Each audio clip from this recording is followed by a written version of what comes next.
लेकिन लोग तरह तरह के प्रश्न पूछते हैं सिर्फ इसलिए कि पुरानी धारणा किसी तरह बची रहे, किसी तरह हम पुराने से चिपके रहे। और सब बदल गया।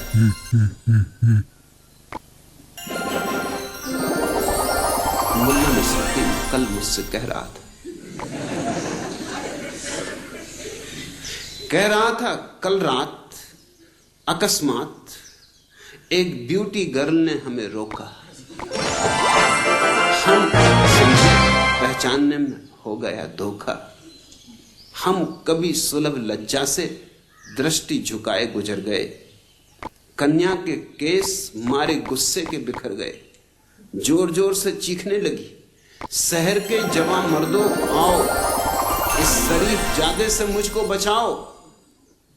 मैं आंखों में अवध की शाम, होठों पे बनारस की सुबह और चेहरे पर कश्मीर का पानी रखती हूं, फिर भी इस लफंगे ने मुझको नहीं छेड़ा। क्या मैं इसकी मां लगती हूं?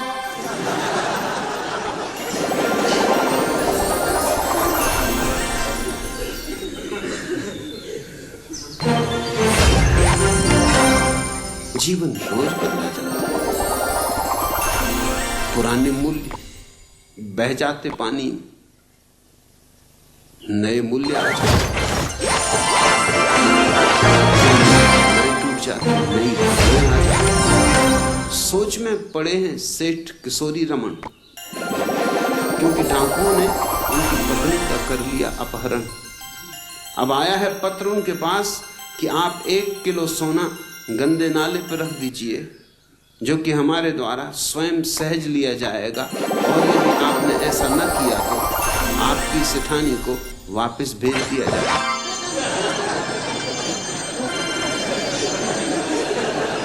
वो दिन गए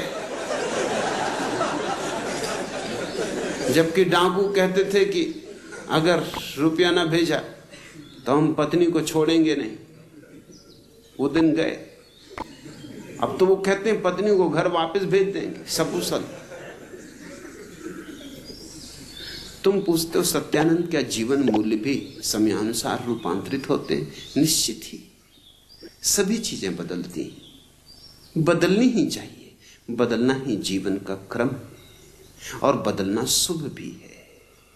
बदलती है इसलिए तो जीवन नया रहता है, ताजा रहता है, प्रफुल्लित रहता है। इस देश में नहीं बदलती, यही हमारी अड़चन। इस देश में सब सड़ गया है, सब गंदा हो गया। इस देश में आज तो है ही नहीं, बस कल ही कल। रामराज्य हो चुका, स्वर्ण युग हो चुका, सतयुग हो चुका, सब हो चुका। हम यहाँ क्या कर रहे हैं? पूछते नहीं कर तुम क्या कर रहे हो? जब सब हो चुका, तुम भी हो चुका। अब तुम क्यों कष्ट उठा रहे हो? को तो बचा नहीं। अब तो कलयुग ही कलयुग है, दुर्दिन दुर्दिन। अब तो दुखी दुख। अब शान क्या लिखी? 2 हिप्पी कैलिफोर्निया के रास्ते से गुजर रहे थे।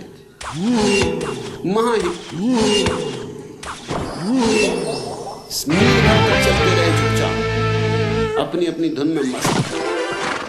आखिर एक ने दूसरे से कहा कि बर्दाश्त के बाद क्या तुमने अपने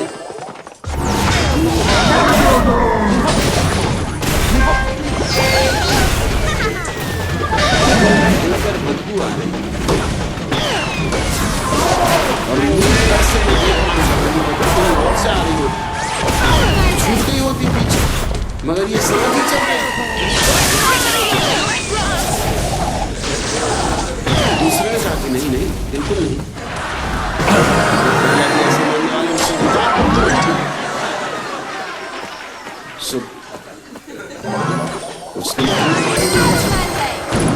और तुम उतारते ही दूसरा चिल्लाए तो क्या कहते हो?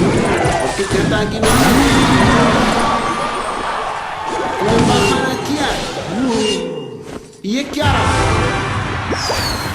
दूसरे ने कहा, मैंने समझा भाई तुम पूछ रहे हो आज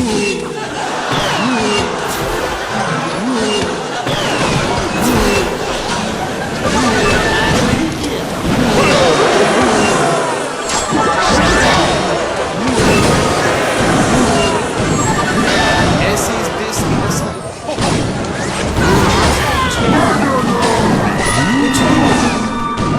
सब कल हो चुका, बस उसको ढूंढ रहा हूं। मुर्गा सड़ गई, आज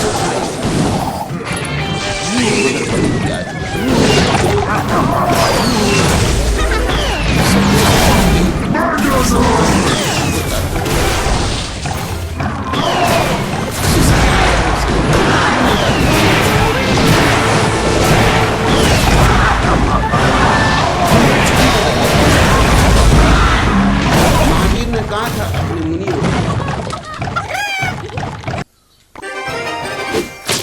कि नंगे पैर चलना,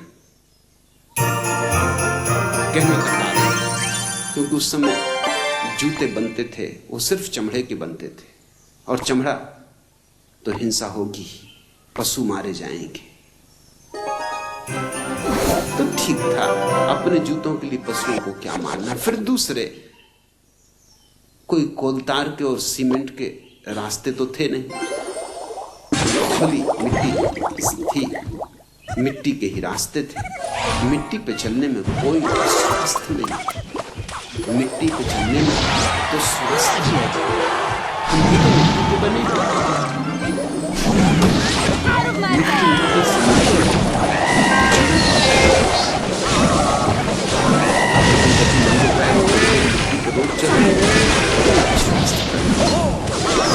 नहीं है। मगर अभी जैन मुनि अभी भी चले जा रहे कोलतार की तरफ। सीमेंट सोचते नहीं कि महावीर के विचारों को पता कि सड़कें ऐसी भी होंगी, कोलतार की जलती हुई सड़क, पैर में पड़े जा रहे मगर वो चले जा रहे। और अब तो जूते कपड़े के भी बनते हैं, कैनवास के भी बनते हैं, रबर के भी बनते हैं, तो चमड़े भी रुके हैं। अब तो जूते में कोई हिंसा नहीं। अगर महावीर वापस लौटा है तो मैं तुमसे पक्का कहता हूं, और कुछ पहने का ना पहने, जूते जरूर पहने।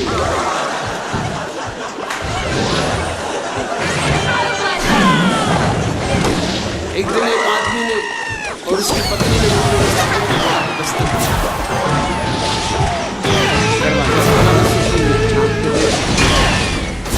पत्नी खड़े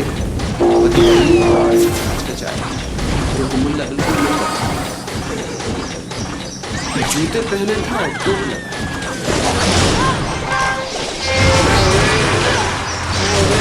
बांध रखी थी, कभी नहीं सकते थे, मुल्ला भी नहीं कह सकता कि जाओ विराजी। बड़े सौभाग्य, पति आगे घोषा, पत्नी छिपी छिपी, पति तो इधर सोच के लिए आया आदमी लगाए, जूते भी पहने और टाई भी बांधे और बाकी सब चीजें बता असली चीजें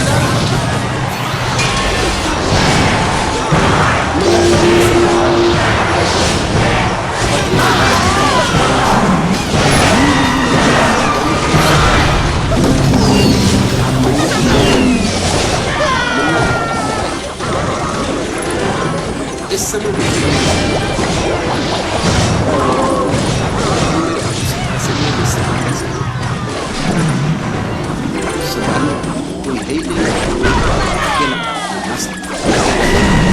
आराम कर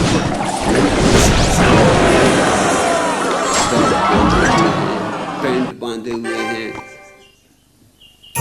जैकेट पहने हुए हैं, कोट चढ़ाए हुए, जान निकल जाती। तो जरा आराम कर रहा था तो उसने कहा ये भी समझ में आ गए। तो फिर ये जूते और ये टाई और ये हैट ये क्यों पहने हुए हो? तो मुल्ला ने कहा कि इसलिए कि शायद भूल भट के कोई आ ही जाए और तुम ही आ गए। ऐसा कभी कभी कोई भूल भट के। मैं तुमसे पक्का कहता हूं महावीर अगर दोबारा हो तो जूते जरूर पहने। टाई और हैट की तो मैं नहीं कह सकता, वैसे अच्छा रहेगा। चटाई का हैट धूप धाप में बचाव भी करेगा और चटाई में कोई हिंसा भी नहीं। जापानी ढंग का चटाई का हैट सुंदर रहेगा।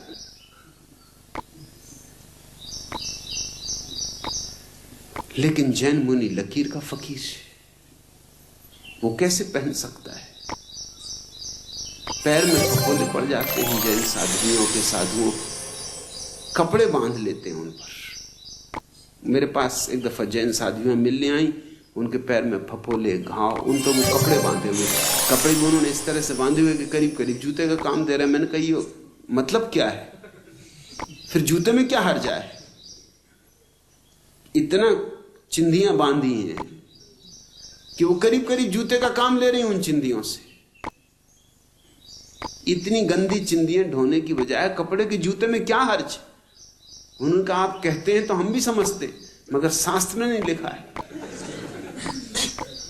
तो मैंने कहा शास्त्र में लिख लो, शास्त्र का कोई, शास्त्र क्या रोक सकता है? मेरे पास ले आओ, मैं लिख देता हूं। शास्त्र की क्या हैसियत है जो रोके किसी को? अरे शास्त्र अपना है कि हम शास्त्र के?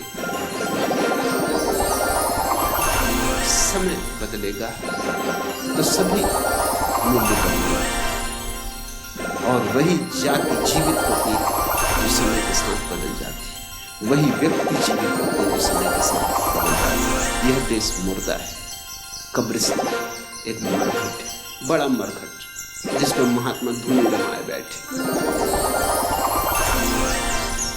बस धूनी रमाने का काम और कुछ काम बचा नहीं है, सब काम पहले हो चुका।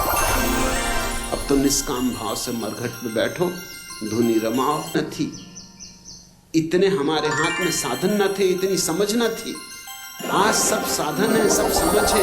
आज हम इस पृथ्वी को स्वर्ग बना सकते हैं, मगर ये पुराने मूल्य, पुरानी धारणाएं हमें नरक से बांधे हुए।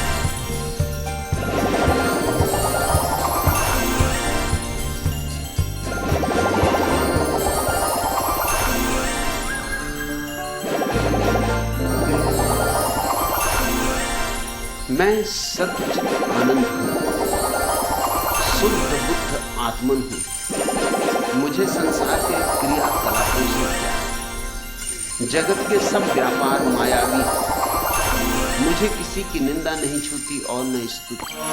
मैं अमृत पुत्र, यह मेरी अपनी अनुभूति जो सदा बनी रहती है। आपके इस धर्म चक्र प्रवर्तन के महत् कार्य में मैं आपको सहयोग देना चाहता हूं और जगती के क्षितिज पर धर्म ध्वज को लहराते देखना चाहता हूं। अतः आपसे एकांत में भेंट की आकांक्षा। पंडित मनसाराम शास्त्री।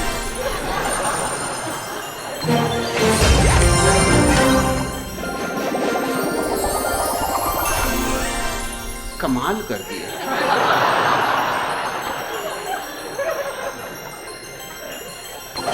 जब सारा जगत किस जगती के क्षितिज धर्म ध्वज को लहराते हुए देखना चाहते हैं।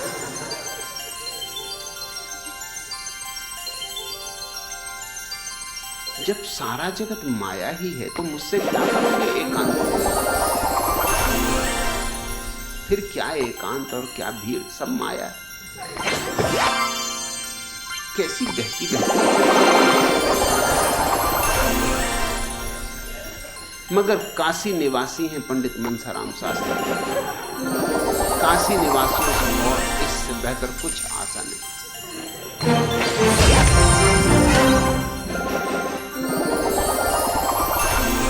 क्या गजब की बातें कहीं पहले,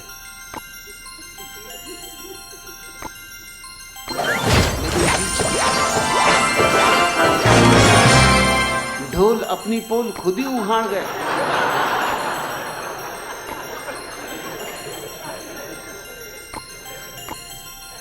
एक युवती मनोवैज्ञानिक के पास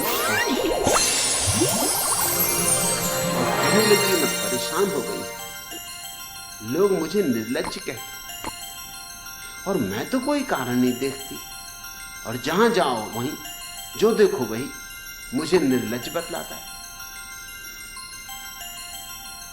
तो आप मुझे बताएं कि क्या मेरी निर्लज्जता है, क्या मुझ में कमी, मैं सुधार करने को तैयार हूं। मेरी जिंदगी दूभर कर दी इन लोगों ने। उस मनोवैज्ञानिक पहले मेरी गोदी से उतर के सामने की कुर्सी पर बैठा, फिर आगे बात हो।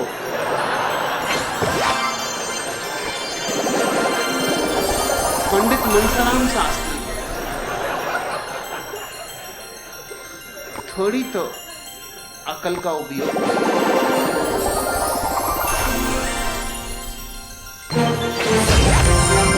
को देख के तुम भैंस को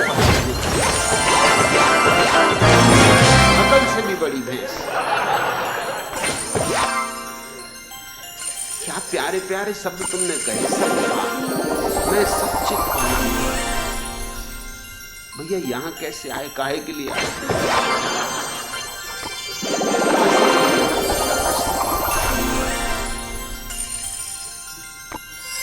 माया में यात्रा करते शर्म नहीं आती?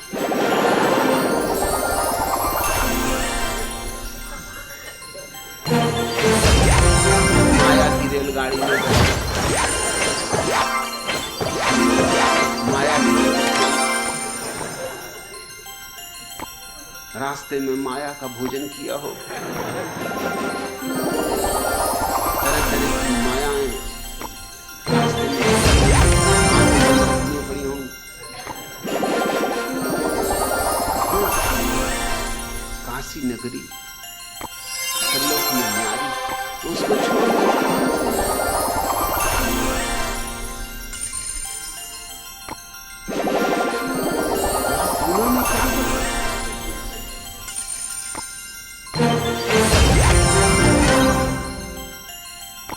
पुणे में तो और सींग लग गए। पुणे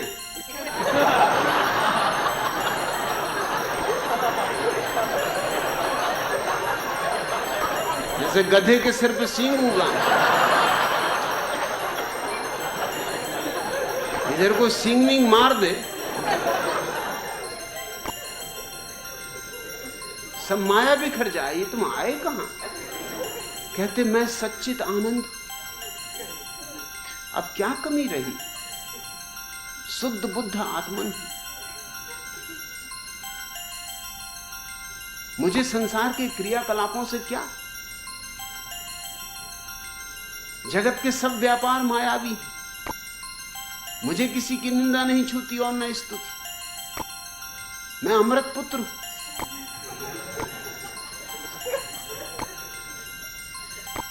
क्या कहूं तुम्हें? पंडित मनसाराम शास्त्री कहूं कि पंडित तोताराम शास्त्री कहूं?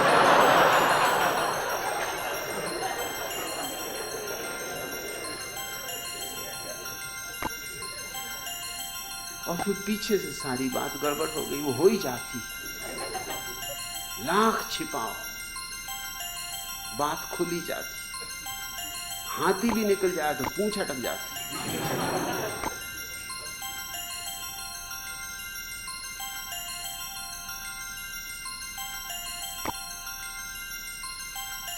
एक महिला अपने बीमार पति को देखने अस्पताल गई और उसकी तबीयत का हाल पूछा। पति ने कहा बुखार तो टूट गया, अब टांग में दर्द है। पत्नी बोली घबराओ मत जी, अरे जब बुखार ही टूट गया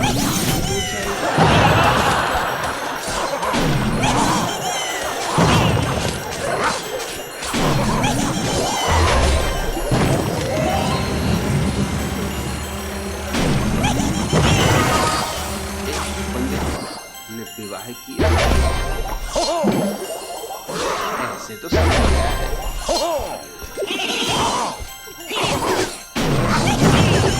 कम से कम माया इस महिला को मुक्त कर, सो विवाह किया। विवाह के बाद सुहागरात के दिन पंडित तो भरे ही हुआ था, सो चर्चा ही यूं से बोले अपनी पत्नी से, प्रेम अंधा होता है। यूं बोलते जा रहे हैं प्रेम अंधा होता है और कपड़े उतारते जा रहे हैं।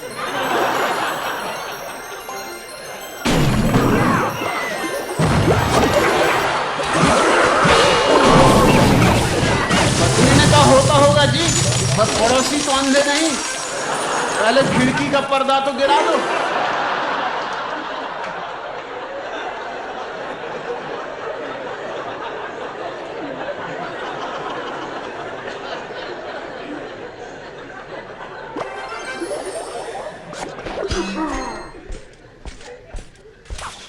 एक युवती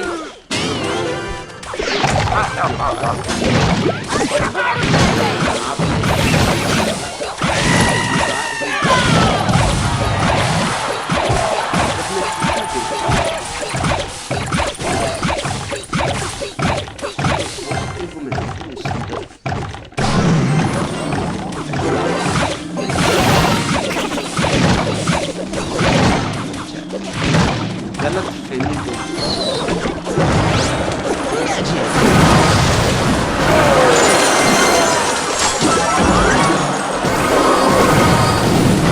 पंडित मंथराम शास्त्री, हे काशी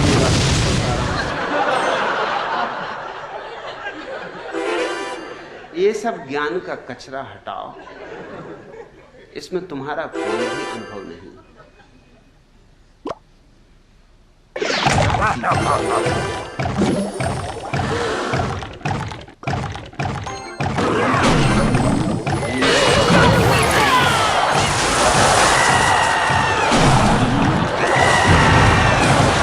ऐसे तो पंडितों को पूछ मेरा प्रेम, प्रेम तो अंधा होती।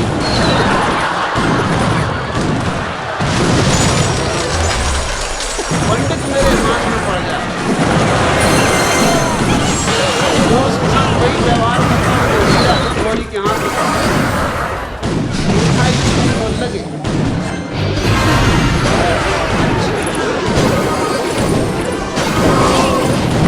एकांत में तो देखेंगे पहले, अगर बचे रहे तुम तो एकांत में भी देखेंगे।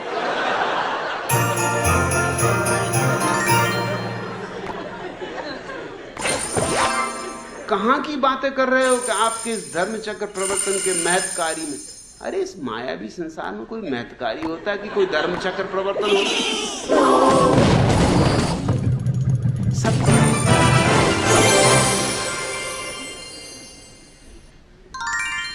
मैं कोई धर्म चक्र ऐसी झंझटों में कौन पड़े?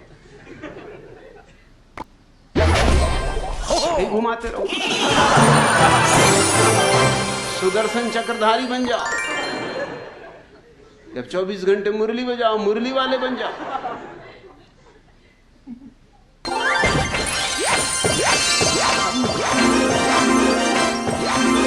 छुटकारा दिलवाना, किस चीज से छुटकारा दिलवाना?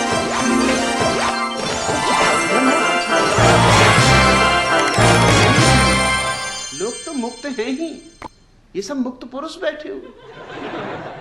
तुम किसी से भी पूछ रहे हो, कोई भी कह देगा मैं शुद्ध बुद्ध आत्मा। मेरे पास बुद्धों की जमात, यहाँ कभी कभी कोई बुद्धू काशी से आ जाता बात, मगर वो अपवाद। अन्यथा यहां बुद्ध पुरुष बैठे हुए, देखते हो कैसे प्रसन्न हो रहे हैं वो देख के।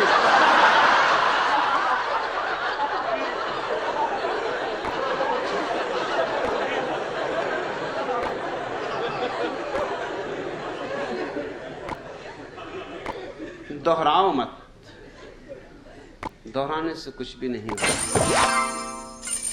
किसी महिला के 8 बच्चे थे। जब भी कोई बच्चा किसी वजह से रोता तो वह उसे मनाते हुए कहती, देखो बेटा, गलती करके रोते नहीं। एक दिन बच्चों की शरारत से तंग आके वह रोने लगी और कहने लगी, ऐसे बच्चों से तो बगैर बच्चों के अच्छे थे। तभी उसकी छोटी पुत्री उसे मनाते हुए बोली, देखो मम्मी, गलती कल के लोते नहीं।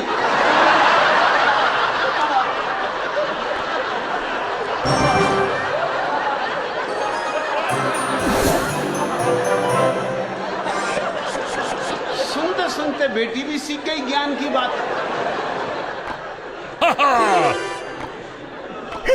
काशी में तो ये वचन हवा में डोल रहे, जहां जाओ वहीं बच ही नहीं सकते। मैं अमृत पुत्र हूं।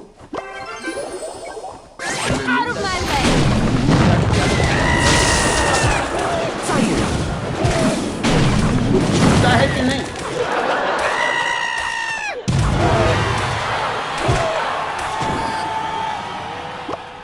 ये तो मेरे पास यहाँ एक से एक गजब की महिलाएं हैं, किसी को पीछे लगा दो और फौरन को वे भाई दूर रहे, छूना मत। तब तुम्हें पता चल जाएगा कि निंदा स्तुति छोड़ो। अभी कोई बाई भी छूटेगी तो बस प्राण का तो कर दे। तो माया कहां पीछे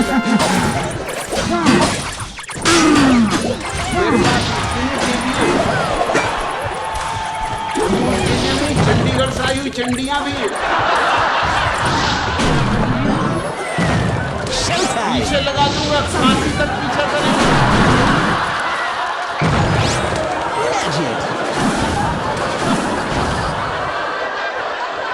और जब तक पैर छू के न गाओगे श्री गुरुवे नमः, तब तक पीछा नहीं छोड़ेंगे।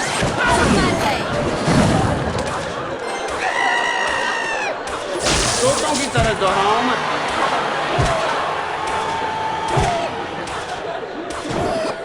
आदमी की तरह बातें करो।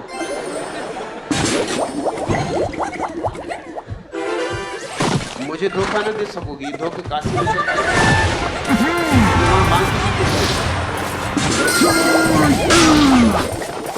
प्रेम के बारे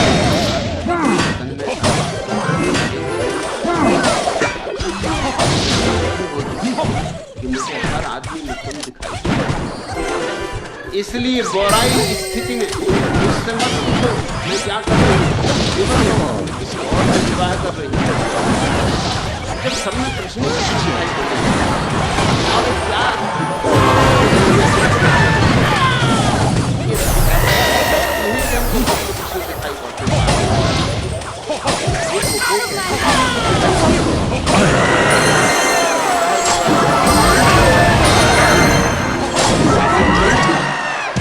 अरे कई बांसुरी बजा रहे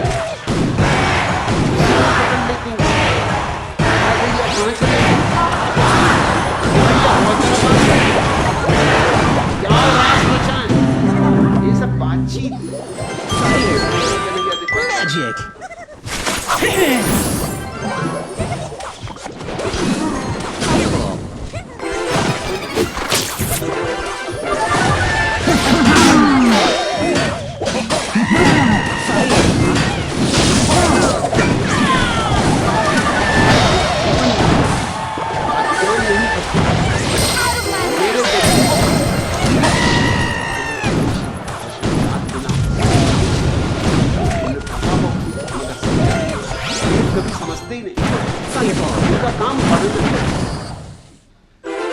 यंत्रवत उपनिषद का वचन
दोहरा रहे।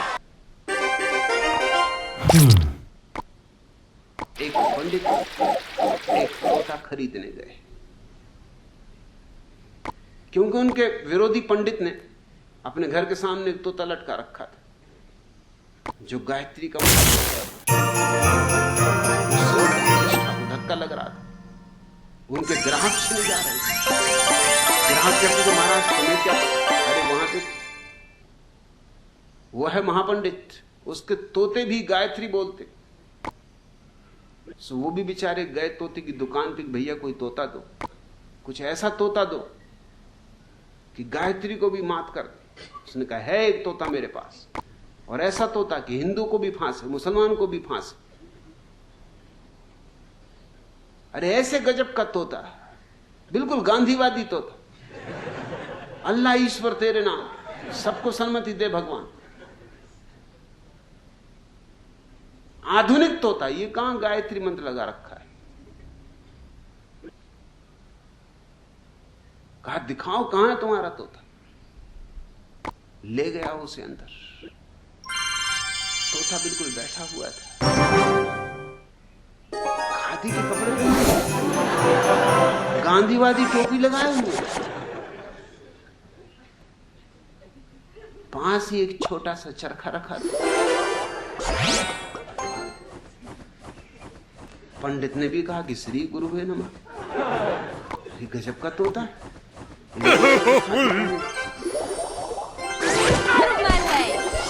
रखा हुआ है। Don't call me a princess.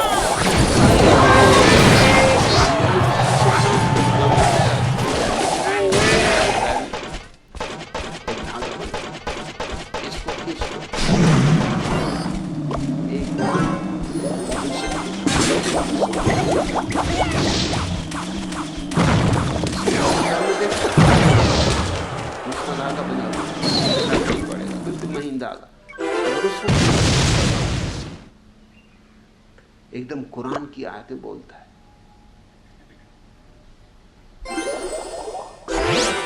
Magic. मुसलमान आए तो ये खींच देना, हिंदू आए तो ये खींच देना, दोनों पे तुम्हारा कब्जा होगा। मुसलमान भी आएंगे। होता तो गजब का है। एक बात अगर दोनों आगे होता बोला, अगर दोनों आगे तो दोनों भी थोड़ी ज्यादा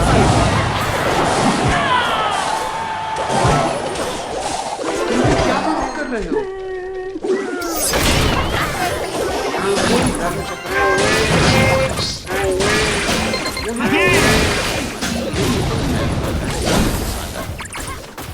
यहाँ तो फिक्रों की जमात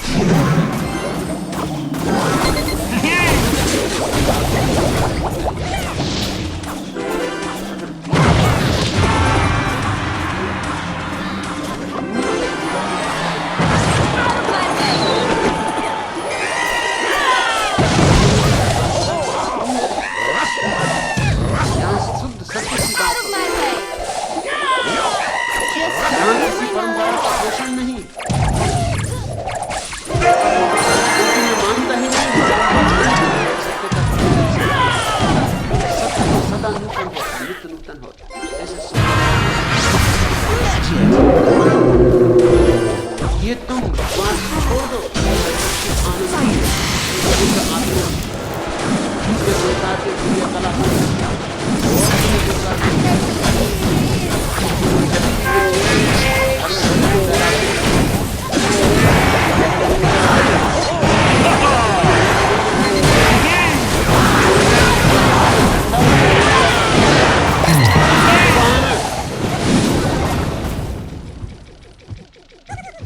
पहले तो तुम ये कचरा छोड़ो। अगर मेरे पास आना अज्ञानी हो के आओ, मेरे द्वार खोलो। ज्ञानी हो के आओ, द्वार बंद। मैंने द्वार पर इस पूरे आश्रम में एक ही आदमी को संत कहता हूं, उसको द्वार पे बिठा रखा। यहाँ 5000 पियकड़ों में एक ही संत, उनको बाहर बिठा रखा। तुम पूछोगे क्यों? क्योंकि वो बिल्कुल अंट संत। को फौरन पहचान लेता, तरबूजा तरबूजे को पहचान लेता। उनको मैं कहता हूँ संत महाराज, उनको द्वार पे बिठा रखा, वहीं देख लेते हैं कि आ रहा है संत, वहीं से विदा करते हैं। उन्हें तुम्हें कैसे घुसाने दिया, यही आश्चर्य।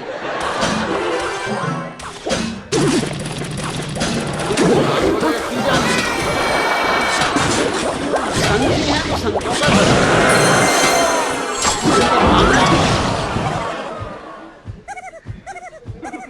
भांग वगैरह पी गए दिखता हो कि तुम भीतर घुसा है, नहीं तो ज्ञानियों के लिए दरवाजा बंद, क्योंकि अज्ञानियों को बदला जा सकता है। फिजूल मेहनत बहुत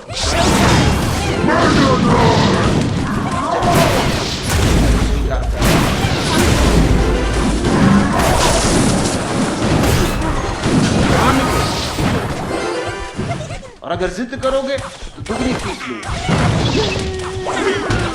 जिसने संगीत नहीं सीखा उसको मैं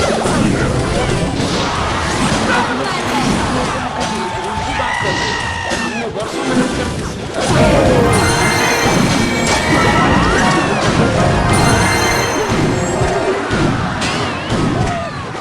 मनसाराम साहब पहले से हमारा शास्त्र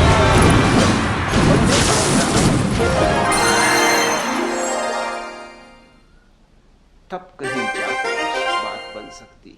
अभी तुम धर्म अभी तो तुम्हारे जीवन में दिया जल जाए, यही काफी।